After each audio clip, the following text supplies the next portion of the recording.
Hello Tilted Gamers and welcome to Quick and Easy Dungeon Guide series. In this video we are covering Mists of Tirna Scithe. This guide is a very quick one that will cover all the bosses and trash mobs you need to be aware of. Let's get started.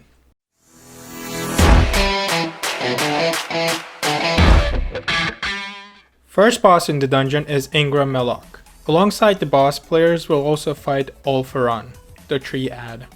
When Olfaron does the frontal beam called Bewildering Pollen, make sure to dodge it.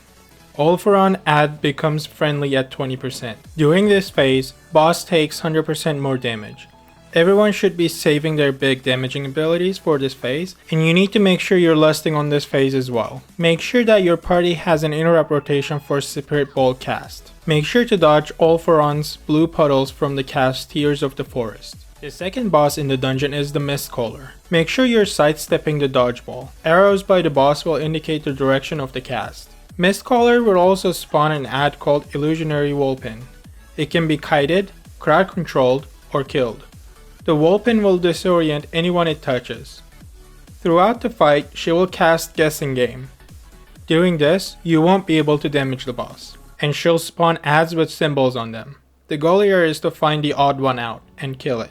You can spot the correct ad in one of three ways. First one is to look for the symbol with a circle or no circle around its shape.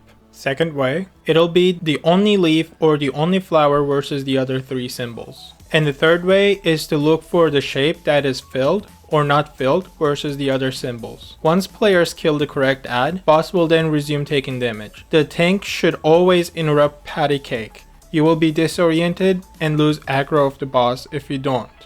Be aware that only tanks can interrupt this cast. The third and the last boss is Tred'Ova. During the encounter, boss will go to the middle of the room and start casting Consumption. DPS should blow cooldowns to bring her shield down fast and interrupt her cast. During this intermission, if there are ads, swap your DPS to kill them. Kill parasitic infestors as those will mind control your party members. If you are targeted by the mind link debuff, run away from the party member you're linked with to get rid of the debuff. Watch the green puddles throughout the fight.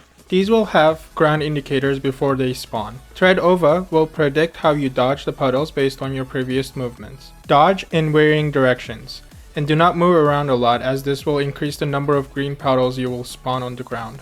That is all the bosses in the dungeon. Now let's talk about the maze minigame.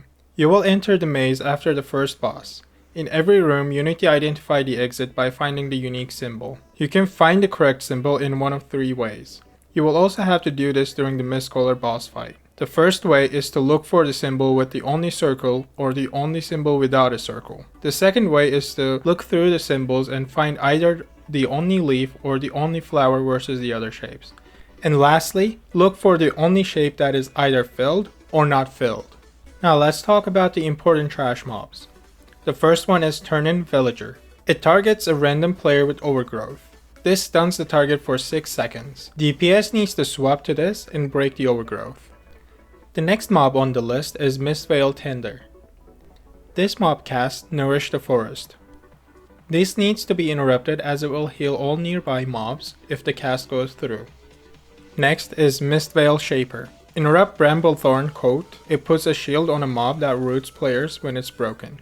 And the last mob we're going to look at is Spine Maw Staghorn. You need to interrupt Stimulate Resistance and Stimulate Regeneration of the Spine Maw Staghorn, which shields and heals mobs respectively. And here we are guys at the end. We covered all the boss mechanics, the maze minigame, and looked at the important trash mob abilities. As always, thank you for watching this video, and if you enjoyed this content, please don't forget to like and subscribe. See you on the next video, Tilted Gamers.